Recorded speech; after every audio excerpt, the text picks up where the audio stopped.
conversation with my mother, and we were talking about the 80s because I was born in 84. And after talking to her, I realized the 80s may have been the best era in the history of history. 5 things about the 80s that makes the 80s the best decade ever.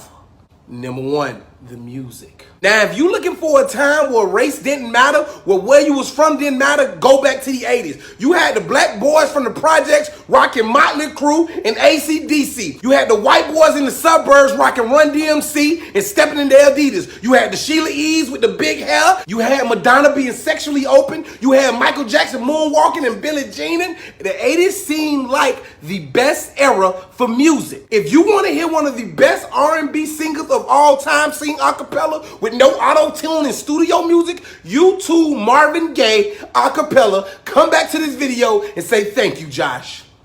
You welcome.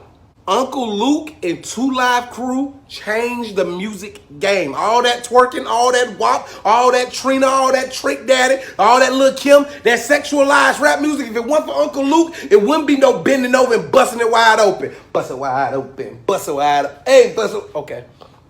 Number 2, drugs. I'm serious. Now, this had to be one of the weirdest things that me and my mother talk about. The drugs in the 80s were so recreational that nobody judged you. Now today's people don't even know how to take drugs responsibly. If you on drugs, you look like you're on drugs. You pop Molly or pills, we can kind of look at you and tell he on Molly, he on pills, probably a little bit of ecstasy. Somebody sprinkled cocaine on his blunt. In the 80s, the CEO of a company that you talk to will take a bump right in front of you.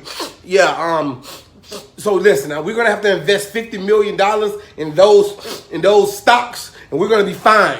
Everybody smoke weed. Everybody bump the line or 2 of cocaine. Now I ain't saying that that's okay to just be walking around in a Chuck E. Cheese. You know what I'm saying? Just playing with your kids. All right, who next? Who want to play on the basketball game? Who next? I ain't saying that I'm encouraging that. What I am saying is in the 80s, everybody was free from the judgment. Now, when somebody took the cocaine, added some baking soda, threw it in a pot with a little bit of water, and created crack rocks, that's when the 80s lost me.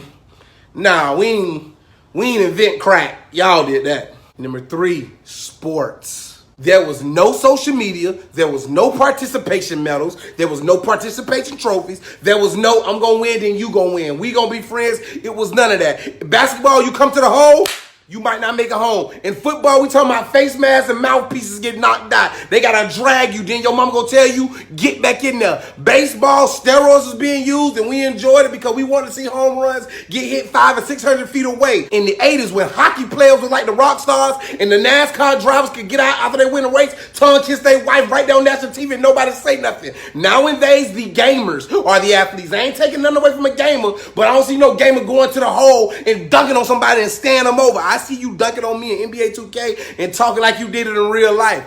The 80s was the most physical decade in sports, and it can't be debated. Number 4, TV and movies. If you take away CGI from movies, what do you got? Nothing. You got this video with no CGI. In the 80s, that's when writers had the right. That's when movies had to explain something. There's not a person on this earth that can't tell me they can go look at the Goonies right now. Hey, you guys! And not get excited. The 80s gave us Ghostbusters. The 80s gave us Alf. The 80s gave us Lethal Weapon. The 80s gave us Bruce Leroy and Shonuff. Who's the master? Shogun. The 80s gave us Bill Cosby going through a telephone choking his daughter's boyfriend, his ghost dad. The 80s gave us Back to the Future. The 80s were the best for TV and music. And everything we see today is kind of being remade from the 80s, man. Pay attention.